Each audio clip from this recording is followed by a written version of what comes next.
Students, hello learners.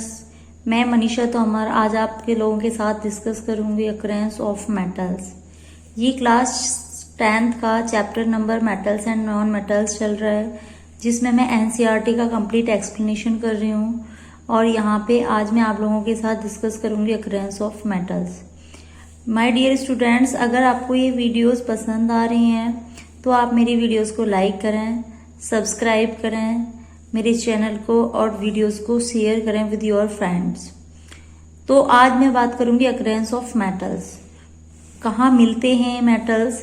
Occurrence of metals. The earth crust is the major source of metals. Earth crust पर major source होता है metals का। Earth crust में सबसे ज्यादा metals मिलते हैं। Sea water also contains some soluble salts, जैसे sodium chloride, magnesium chloride etc. The element or compounds which occur naturally in the earth crust is known as minerals. ऐसे compound, ये देखिए mineral की डेफिनेशन है, which occur naturally in the earth crust that are called minerals. Minerals are those compounds which are naturally occurred in earth crust. At some places minerals contains very high percentage of particular metal and the metal can profitable extracted from it. Mineral से हम pure metals को क्या कर लेते हैं? Extract कर लेते हैं, जो कि हमारे लिए एसेंशियल मेटल्स होते हैं। These minerals are called ores. जो मिनरल्स अर्थ क्रस्ट से निकाले जाते हैं, एक्सट्रैक्ट किए जाते हैं by the process of mining, उन्हें हम कहते हैं मिनरल्स। और ये कंबाइंड फॉर्म में होते हैं। ओर्स क्या होते हैं? कंबाइंड फॉर्म में मिलने वाले मिनरल्स होते हैं which are obtained from the earth crust. जैसे हम ओर्स के बारे में पढ़ेंगे, जैसे हम ओर्स का कोई एग्जाम्पल लेते हैं तो बॉक्साइट होता है। बहुत सारे ओर्स होते हैं, इसके लिए मैंने डिफरेंट वीडियो बनाई है। बॉक्साइट ओर जो होता है ये एल्यूमिनियम का ओर होता है। किसका ओर होता है? एल्यूमिनियम ऑक्साइड होता है, जिसको हम क्या कहते हैं? बॉक्साइट कहते हैं। तो यहाँ पे एल्यूमिनियम ऑक्साइड की फॉर्म में है, कंबाइंड फॉर्म में है। इससे प्योर मेटल को ऑब्टेन करना क्या कहलाता है? प्योर एल्यूमिनियम को ऑब्टेन करेंगे तो उस प्रोसेस को हम कहते हैं extraction of metals. So now we will discuss extraction of metals. हमने पढ़ा है रिएक्टिविटी सीरीज के बारे में। मैंने एक डिफरेंट वीडियो में रिएक्टिविटी सीरीज को डिस्कस किया हुआ है। You can watch that video from the my play list class 10th NCERT. इस रिएक्टिविटी सीरीज में क्या बताया गया है कि कुछ मेटल्स, हाइड्रोजन को इसमें स्टैंडर्ड माना हुआ है। कुछ मेटल्स ऐसे होते हैं जिनकी रिएक्टिविटी हाइड्रोजन से ज्यादा होती है, जो हाईली इलेक्ट्रोनेगेटिव पोटेंशियल होता है उनकी रिएक्टिविटी हाई होती है, और जिनकी इलेक्ट्रोड पोटेंशियल नेगेटिव वैल्यू कम होती है वो उनकी रिएक्टिविटी हाइड्रोजन से कम होती है। तो ऐसे मेटल्स जिनकी रिएक्टिविटी हाइड्रोजन से ज्यादा होती है उन्हें रिएक्टिव मेटल्स बोलते हैं। और जिस सीरीज के अंदर उन मेटल्स को रखा गया है उसे हम बोलते हैं reactivity series of metals.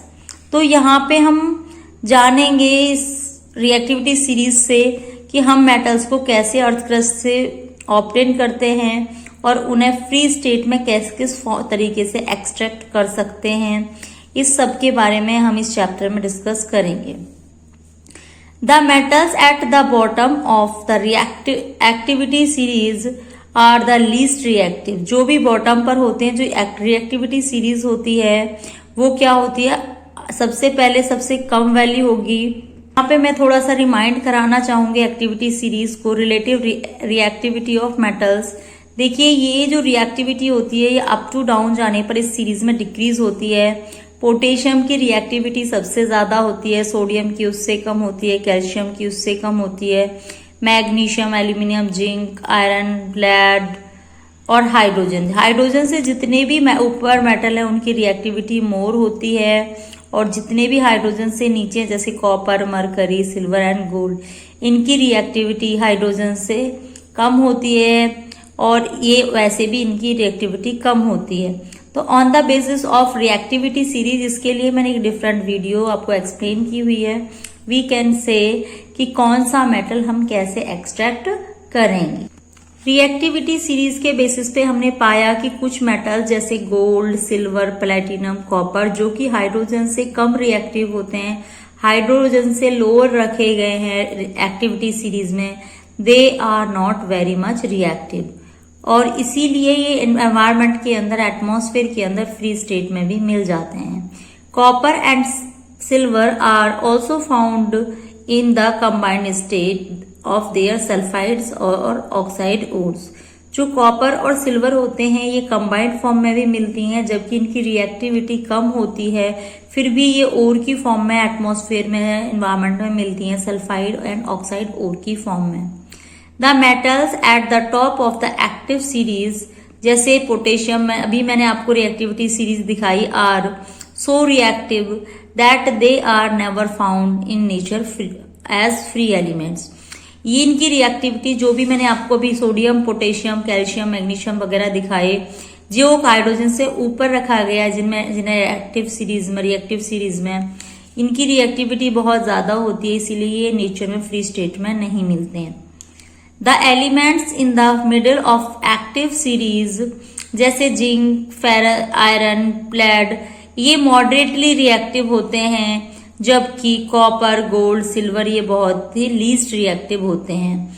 They are found in the form of oxide, sulphides और कार्बोनेट। जिंक, आयरन, लेड जो होते हैं ये ऑक्साइड, सल्फाइड या कार्बोनेट की फॉर्म में नेचर में पाए जाते हैं, क्योंकि ये ना तो बहुत ज्यादा रिएक्टिव होते हैं, ना ही बहुत ज्यादा लीस्ट रिएक्टिव होते हैं, मॉडरेट कंडीशन होती है इनकी रिएक्टिविटी की। ऐसा क्यों होता है कि ये कार्बोनेट, सल्फाइड या ऑक्साइड फॉर्म में पाए जाते हैं? क्योंकि ऑक्सीजन जो होती है वो रिएक्टिव होती है और नेचर में अर्थ पर अबंडेंटली अवेलेबल होती है, हाई अमाउंट में अवेलेबल होती है, इसीलिए ये ऑक्साइड्स का फॉर्मेशन कर देती है।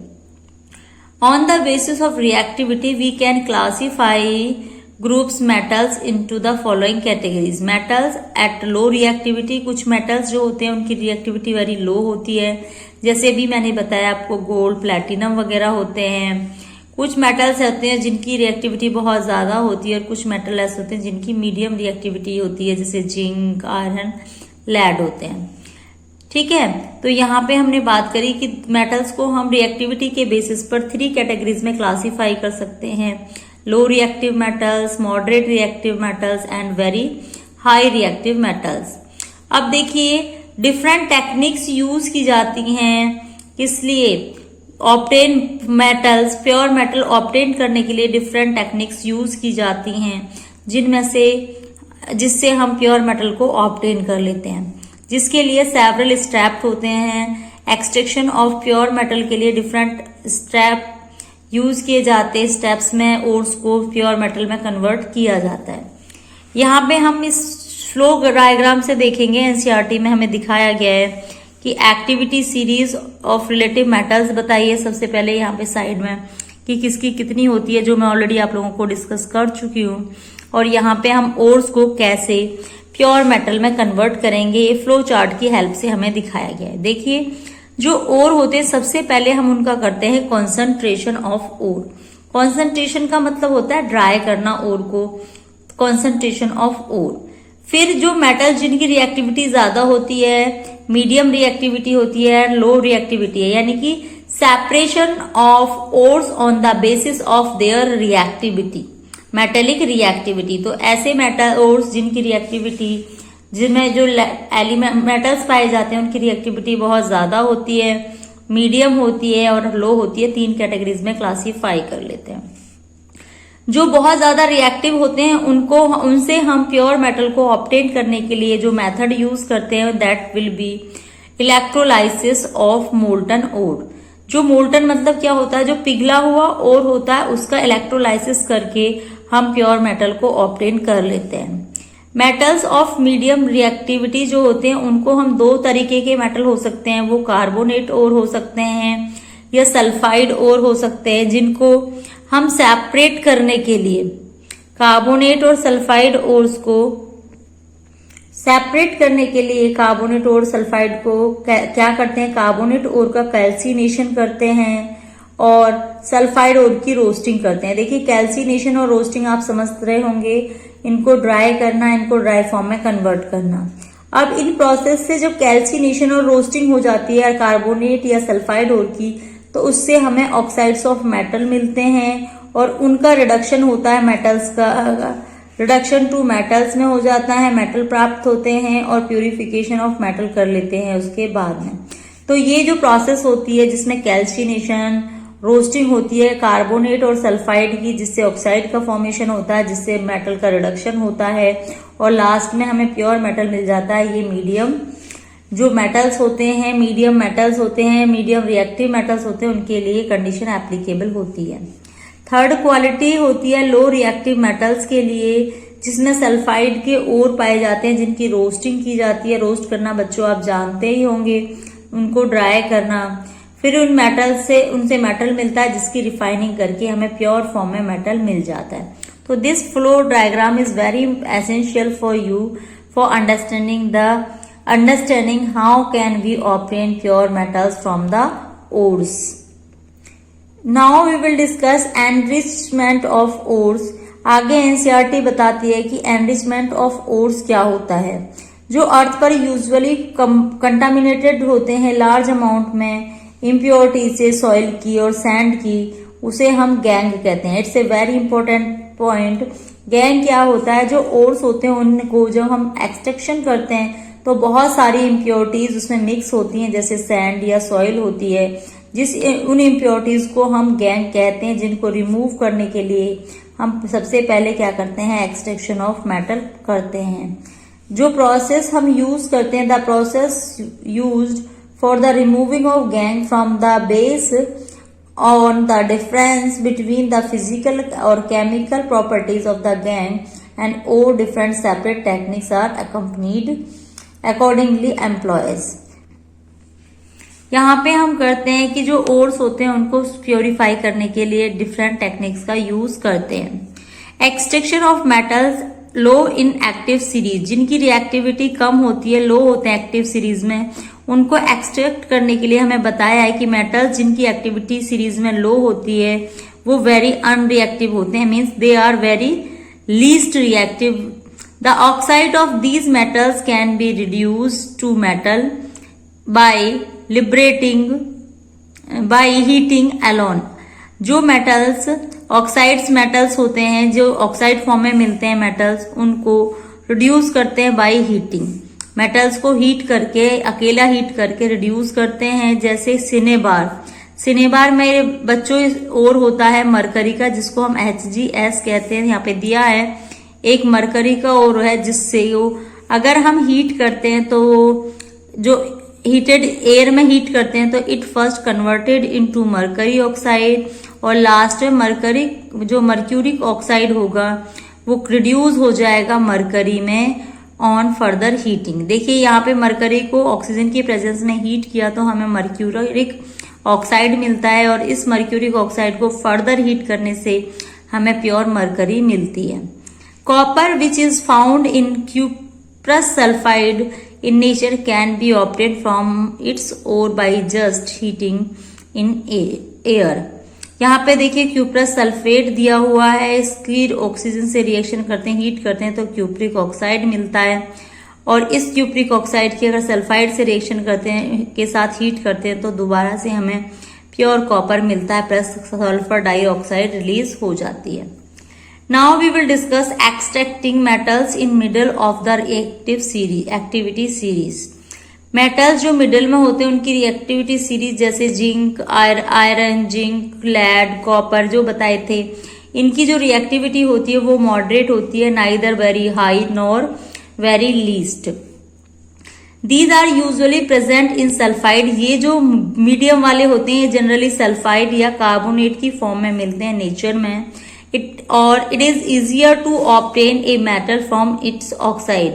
इनसे मेटल ऑक्साइड से मेटल को ऑब्टेन करना बहुत ही आसान होता है as compare to the sulphide and carbonate की comparatively. Prior to reduction of the metal sulphide and carbonate must be converted into metal oxides. जो कार्बोनेट और सल्फाइड होते हैं वो पहले कन्वर्ट होते हैं मेटल ऑक्साइड में और देन वो कन्वर्ट होते हैं प्योर मेटल्स में। Sulphide ores are converted into oxide, sulphide से ऑक्साइड बनते हैं जो कि एक्सेस एयर में होते हैं। This process is known as roasting, इस प्रोसेस को हम रोस्टिंग कहते हैं। The carbonate ore are changed into oxides by heating strongly in limited air. This process is known as calcination. The chemical reaction that take place during roasting and calcination of zinc ore can be shown in the diagram. देखिए यहाँ पे zinc sulphide दिया हुआ है जिसकी हम roasting कर रहे हैं एयर की प्रेजेंस में, हमने उसको हीट करा तो हमें zinc oxide plus sulphur dioxide मिलते हैं। सेम जब हम कैल्सिनेशन करते हैं, जिंक कार्बोनेट को हीट करते हैं तो zinc oxide plus carbon dioxide gas निकल जाती है। जो मेटल्स ऑक्साइड्स होते हैं they reduce to correspond metal along using suitable reducing agent as carbon.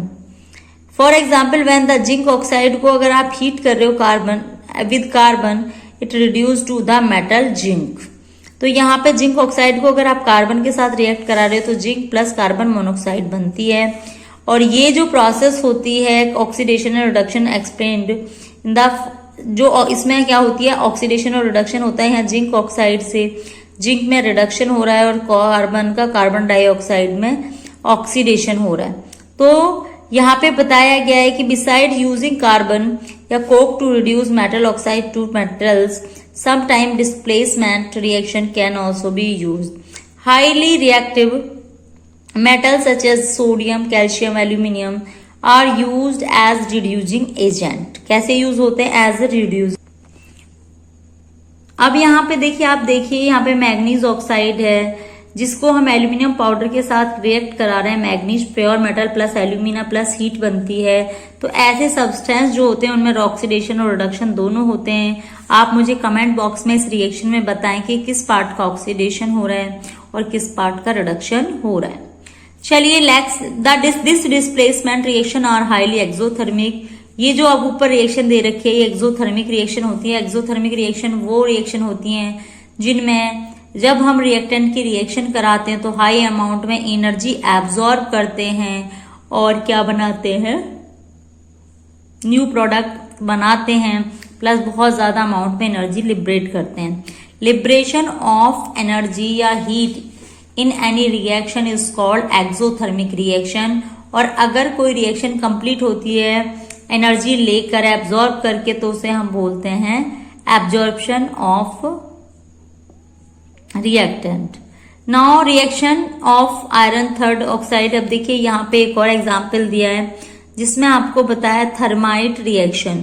Thermite reaction क्या होती है? जब हम फेरिक ऑक्साइड की रिएक्शन एल्यूमिनियम मेटल से करते हैं तो हमें प्योर मेटल मिलता है प्लस एल्यूमिना प्लस हीट मिलते हैं। तो ऐसी रिएक्शंस को हम बोलते हैं डिस्प्लेसमेंट रिएक्शन, जिसमें क्या हो रहा है जिसमें क्या हो रहा है Fe जो हो गया, Fe डिस्प्लेस हो गया है in place of Al।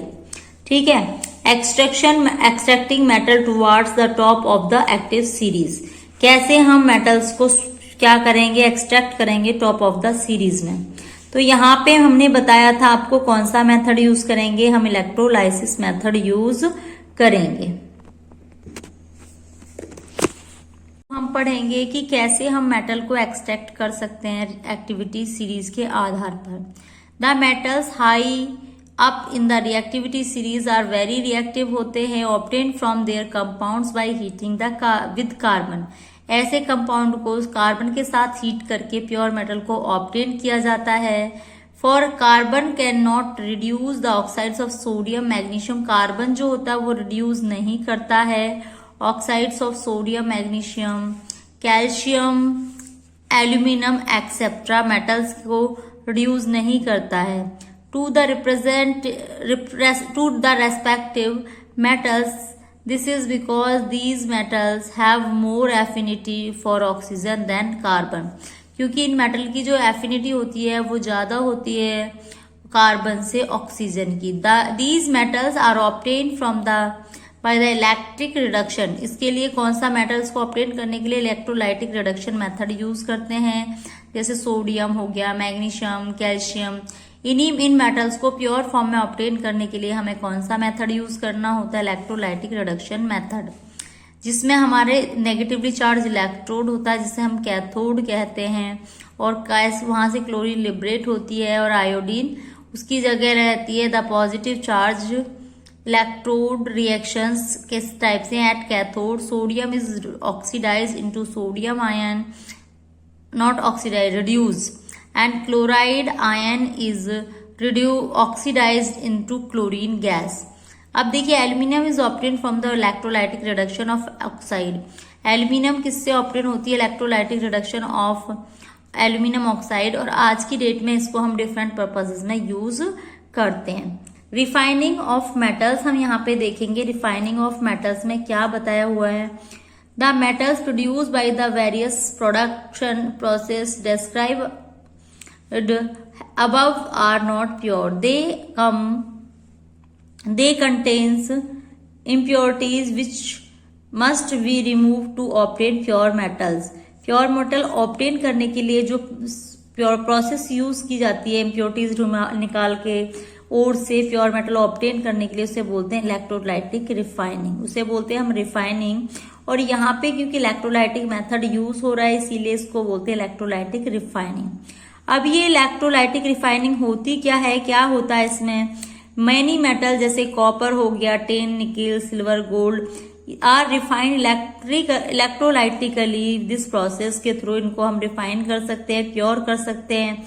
The impure metal is made the anode से बने हुए होते हैं, and a thin strip of pure metal is made of cathode, और एक स्ट्रिप होती है थिन स्ट्रिप, वो कैथोड की बनी होती है।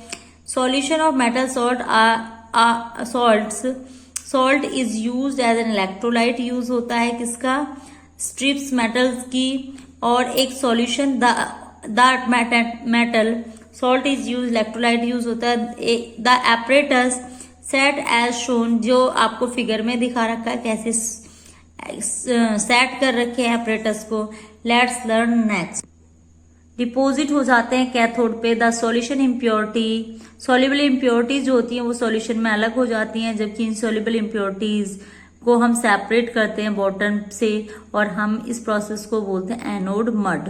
तो my dear student, in this video we have discussed about the extraction of metals from the natural condition in depth with the help of its complete diagram or linear diagram. If you like this video, comment, share and subscribe my channel. Thank you so much. Good night.